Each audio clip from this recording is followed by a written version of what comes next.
Hey best friends, I'm Claire. And I'm Yana. Welcome to My Best Friends Book Club. My Best Friends Book Club. Best Friends Book Club. Because you're our best friends. And we're a book club. Exactly. So if you're new here, which you probably are because it's our second episode. We're really popular. We pick a book and we read a handful of pages each week, about 50 pages. Yana, what are we reading? Bright Young Women. Good job. By Jessica Knoll. Good job. Thank you. So for the first episode, we read 82 pages, which we know is a lot, but we just wanted something substantial to start with. But now we've read 50 pages, and we're going to break down those 50 pages for you. So we're reading pages... It's 82 to 136, which I think does coincide with the Kindle, right? You checked? Yes, I Okay. checked. I'm on Kindle. Yana's on paperback. So... You want me to do a little sum? Yeah, let's get into that little summary about All right, these last 52 pages. Maybe you could delete that part where I say sum, and I you could kinda just liked say it. summary. So we meet Ruth, who was briefly mentioned. We finally, get to know Ruth. We find out she was friends with Tina before, I assume she was murdered. Pretty but sure it she's wasn't. murdered. Yeah. In the last We know Tina's friend died. Tina says that her friend Ruth was a victim of the Oh, defendant. Gotcha. Okay. Also, if you don't know the defendant and what we mean by that, go listen to episode 1. As we said, shall never say it again. We got you, Jessica Knoll. We got you, girl. We find out that Ruth has a very complex relationship with her appearance. She's got adult onset acne, and she's very self-conscious about it. She also talks about being divorced and about her really challenging relationship with her mom, Shirley. She is a piece of work, Shirley, girl. who is Shirley a bitch, and I had to do it. I know. Were you waiting on that one? We'll talk more about Shirley and dynamic mother-daughter relationships when we get into our discussion points. Okay, shout out to Mom. Love you. Love you, Mom. Love you, Mom. We also meet Frances, who is leading the grief group that Ruth joins. It's a group she joins to grieve the loss of her father, which we also still don't know a lot about. Like, we don't really know a lot about what happens there, but we do know that Ruth's brother blames her for the death. And he has told his child, Alan, who's a real little shit. Yeah, Alan, I I think we can say whatever we want to say because it's our podcast. Alan is more of a bitch than Shirley is. I think Shirley, Alan is worse. That was a good one. Thank you. So we also go back to Pamela a little bit, and we learn that she takes the photo Tina gives her of the defendant to the sheriff, and she's really hoping that he's going to listen to her this time. But he kind of accuses her of letting Tina put ideas in her head and that she shouldn't trust her. Surprise. We'll talk about that a little bit more later. Surprise, surprise. Mhm. Surprise, surprise. Surprise, surprise! Sorry, go ahead. Then, still a little bit back on Pamela, we get to Denise's funeral where we meet Carl. And Carl is a journalist for the Tallahassee Democrat. And Pamela just trusts him right away. So we're going to talk about that a little bit later, but it sounds like Carl's going to be a part of this story. She trusts him right away, way faster than she would trust Tina. I don't think she even trusts Tina yet, right? Because she's getting all conflicted about it. I think also part of discussion when we get there. So let's get to the discussion. Oh, that was it? Okay, we're ready to get into that's discussion. it. Okay. If you feel like I missed something in that summary, please email us. I think that was, that was the next 50 pages, but if you feel like we missed something important, please let us know. We're going to get into our... We check our email daily. Every day. Every day. We were very excited for one today, but then turned out to be a spam. Google Drive notification. Please email us. Please email us. Just say hi. Let's get to the discussion. Let's get into the discussion. I think we got to talk about Ruth. What's the first thing we need to talk about? Ruth? Yeah. Mm-hmm. I mean, Ruth's got issues. You know, when we first met Ruth, I thought she was a teenager. Me too.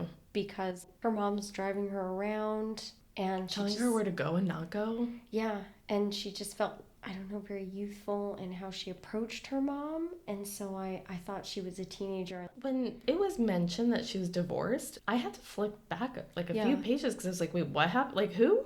Why do you think Ruth's mom is so overbearing?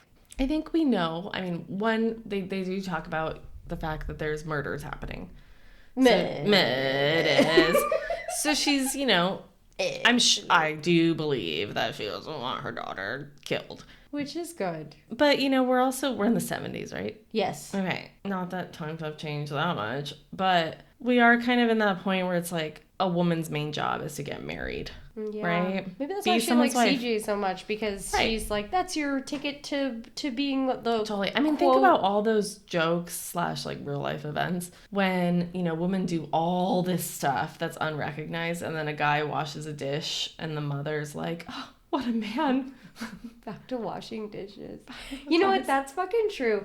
I have to say this. I'm not going to say who it is, but I was at a friend's party and she made a charcuterie plate. We did trivia, whatever, okay? And then at the end of the night, it was just one guy washing all of her dishes. And there was like 4 women just sitting around watching him do it. Mm-hmm. And that is literally a discussion point between us. Mm-hmm. We'll be like, hey, remember the guy who washed mm-hmm. all of your dishes? And we're all like super impressed by this man. It's literally something we still talk about today. We're like, the guy that washed the dish. Mm-hmm. I mean, I've been in those situations before, right? Where it's like, I cooked the entire dinner. I set everything up. Sorry, I shouldn't talk about my mom.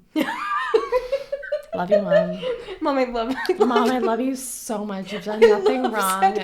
I love setting the table. I love making dinner for 20 people. And honestly, Mom, you are right. I should have also done all the cleaning. But like, the thing is, like, I cooked everything. I set everything up. I organized everything. And I'm finally sitting there, like, enjoying my dinner or my dessert at that point. And, You made dessert? I did. I make everything. And, Are you married yet? Satan, my ex, is in the kitchen washing like 3 forks. Oh, and he's so praised for his 3 forks. So praised. And there was another time where like I'm watching a show and my mom calls and she's like, what's Satan doing? I was like, oh, he's like just washing some dishes. And she goes, but he worked a whole day. Why is he? Oh my God. You know who else worked a whole day? I almost said your mom's name. I stopped myself. I worked a whole work day. Isn't that crazy? I also made the dinner. I also took the dog out. Mm-hmm. I also did the laundry. Mm-hmm. And that's why I put my feet up for a second to watch some 90 Day Freaking Fiance. This is going back to our theme, our Jessica Knoll theme of womanhood and misogyny and patriarchy. Mm-hmm. Yeah. Fuck the patriarchy. She hammers home every page, every sentence, every chapter, if you could call them chapters. She's got us, man. Here's something I actually want to ask you. Mm-hmm. Because this Ask me anything, I'm going to ask you everything. Anything and everything. Because this is a... Yes, I will marry you. I knew that's where it was leading. I can see it. In my eyes? Yeah. I'll wash all the dishes. Oh my God, I'll cook all the dinners. I feel like part of the controversy with this book is the fact that the author fictionalized the story, part of the murders of what actually happened to the real women. And I don't know, does it over dramatize things sometimes? Like, let me give you an example. I'm a woman too, so I think I'm allowed to say this. Could have fooled me. I identify as a woman, but sometimes I'm reading it and I almost want to just I just want the story of the woman to just be what it was, like in real life, what the true story was with this woman, with the defendant, what really happened to her. Because I feel like with these fictitious background stories and events, you can over embellish things and overemphasize themes of... So you feel like it's giving a little bit of Sex in the City just like that? And just like that, not the original show. Right. Where it's maybe it's like doing too much. It's being a little too extra. It's like... It's very natural in the way it happens, and it's very common things that, I think us women really do deal with. Mm-hmm. Like, for real, none of the examples have felt like things that women haven't actually dealt with. But I wonder, because it is fictionalized, if it over dramatizes and people are like, oh, that doesn't really happen. But, if it was just the fact of what happened, I can see that. I wonder if that would just make for a stronger, more... But then we would just be reading the news about the defendant and not a book. Yeah, But yeah, I know. But I mean, there's other reasons why, I think the families and such have problems with it being, Totally. half fiction, half nonfiction. But yeah, sometimes when I'm reading, I'm like, she does a really good job of pulling in themes of womanhood and misogyny and patriarchy. And it's like very hammered home in everything that I read. And I'm like, is she, like overemphasizing the point where if like I was a man reading the book, would I be like, because I know it's part fiction, if I would fictionalize those moments of womanhood that are actually real? I just wonder like how much of it really Am I is making fiction. sense in what I'm saying? No, I got you. Okay. I wonder how she becomes intertwined with the defendant. Does he sort of validate an insecurity and that's why she trusts him?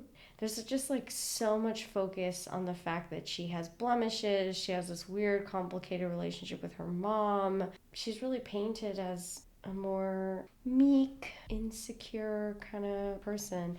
Is it just me? Wait, does she blame herself for her father's death? I don't think she does. Do you think that's part of her insecurities, though? Like, maybe she does. I'm just thinking, it's hard to tell, is this a relationship she's always had with her mother? Or is this like, she lived the adult life. She was married, and then she had to move back home. Nothing I know about. And then you're back to being you're back to being treated like a child. And you're already feeling down about yourself because you're not where you thought you were going to be in life. And now you have this acne. Mm-hmm. And like there's an insecurity, and like we're getting kind of weirdish girl crush vibes with Tina, right? She's kind of like obsessed with how beautiful Tina is, right? Like she keeps talking about how like Tina doesn't have this acne and Tina would look good in anything. And so Tina's this ideal image kind of woman. Ideal image, sponsor us. So it just doesn't sound like Ruth has anyone in her life outside of her family.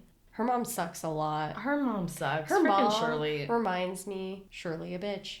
She reminds me of one of those people who like they're always the victim. No, like every section you read with her, she's like, oh, it should be me that's going to the grief group, or oh, I should be doing this, or I should be doing that, and she just is super overbearing with Ruth. Do you remember the part where she's driving her to the grief group and Ruth really wants to get there? She was like, I'm not going to say anything because my mom will like intentionally slow down.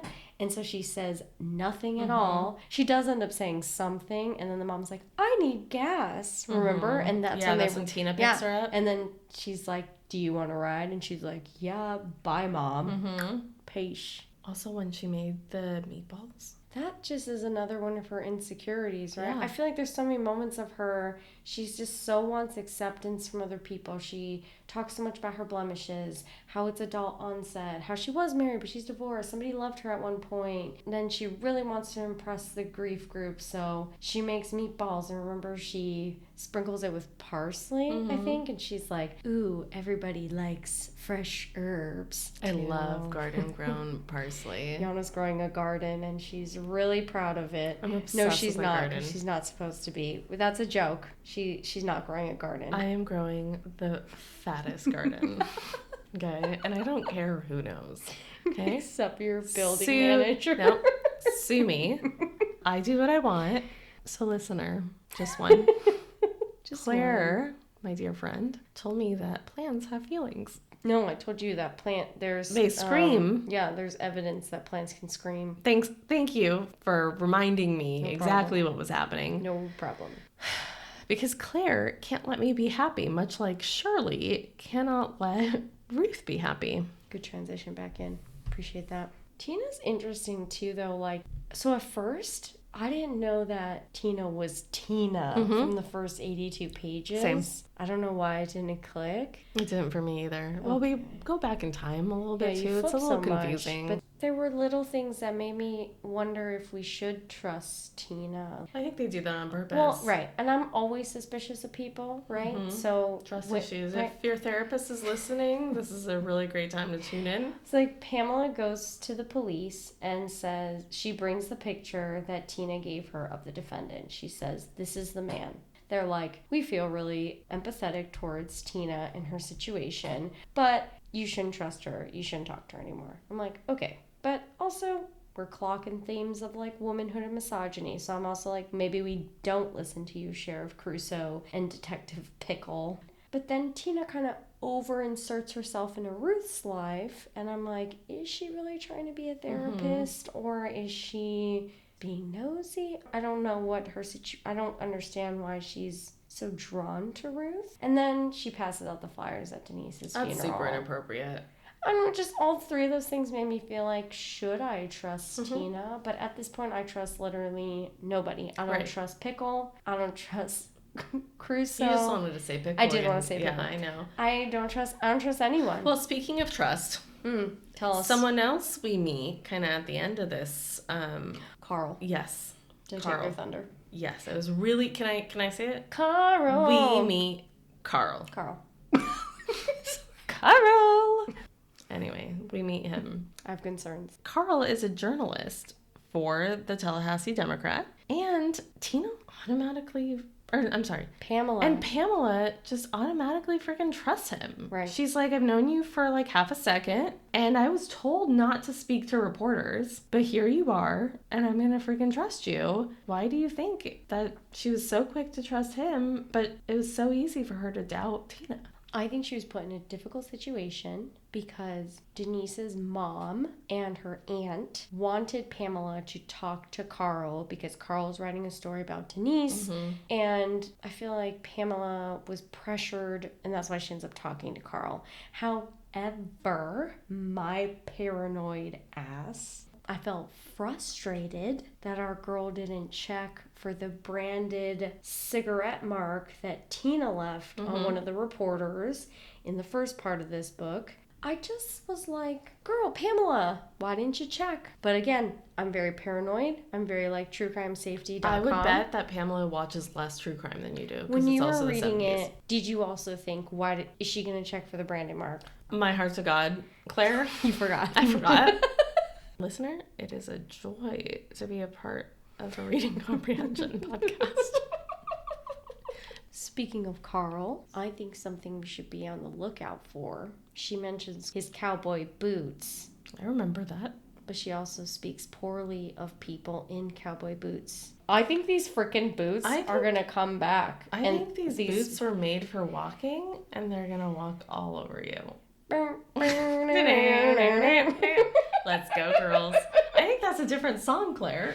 You're right. American Idol, here I come. I hope, listener, you're the one. Reminds me of the show You, and he's like, you. Have you seen that show? Yeah. No. Oh! I've seen You. Oh, you never watch mainstream media. Well, I like the guy because he's from Gossip Girl. Oh, we don't like Blake Lively right now, though. I know, but... I think we're allowed to say that. Are we allowed to say that? First Amendment, freedom of speech. Oh my God. I was just going to say, like, we're just two really small little things. That's exactly what I was going to say. We have no money. What are you going to come after us for? Did you watch the new season of You? I'm too busy catching up on the Valley. Hit me up in our email if you got some ideas about Jax Taylor. Please don't. Please don't. Actually, do. We don't get any emails. But make sure you at Yana because I don't want to read it. So, anyway, I think we've covered like it's cute. You think I won't read your emails? I'm going to read the emails when we get them because we're going to get a lot. Please just say hi. Just say hi. Okay. I think we've pretty much summed up these 50 pages. Okay. So, Yana, if you had to compare these 50 pages to a food snack rating, what would you give these 50-ish pages? I feel like it's giving mashed potatoes. I'm just kind of bored a little bit. Butter? No. Literally just potato. Yeah, maybe with olive oil, like someone tried to be healthy. Oh, that makes it worse. I just feel... I guess I just feel like... Sorry, it's a a drum in your song. woman. Let's round it. Let's go, girls. Let's circle back. Where did you go? Let's circle back. What are we, an email? Are we working? I hope this finds you well. Loop me in. Warmest regards. I'm gonna throw up if I laugh too much. I have too much heartburn to laugh. God, I would kill a bitch for peanut M&M. Warmest regards. I didn't. That was you. You know, though, I agree. I feel like there was intriguing information in these pages, but I'm just like... It could have been an email. Can we get more into this, So I was thinking, just string cheese. It's satisfying enough. You string away at it, and you get a little bit more. But even when you finish the string cheese, you're like, I'm still hungry. All right, so, we're reading this, but I know you have a side piece. A sexy side piece. I do have a really sexy What's side piece. What's your sexy side piece? It's still Broken Country because I still haven't started it.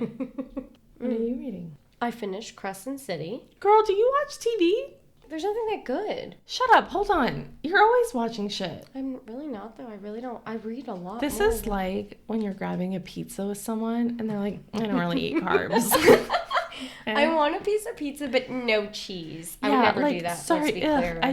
I only eat like vegetables. No, I feel like I used to watch more TV, but I feel like it's so bad now that I really don't watch. I'd rather read a book or do anything else. But like, I'm so brain dead after work. So I finished Crescent City, and I've started her second book within this series called House of Sky and Breath. If you haven't caught on already, I enjoy the romantasy smut, and if you do too, I'd really like to talk to you about it because I have no one to talk to. Yana doesn't read it, but maybe we can bully her into doing that one day for us. I don't need smut. I don't think you know yet.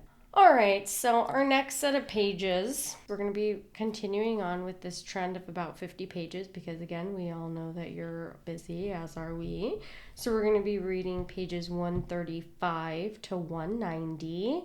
There's a really clear stopping point. You really can't get confused whether you're on Kindle or a physical book. And that's what we're going to read next and what we're going to talk about in next week's episode. So, if you haven't already, follow us on your favorite podcast streaming platforms, wherever you like to stream. We also have an Instagram, My BF Book Club. Send us your notes, your thoughts, your book recommendations for the future, or anything you want to talk about at our Gmail, mybfbookclub@gmail.com. Anything else you wanted to cover here, Yanita?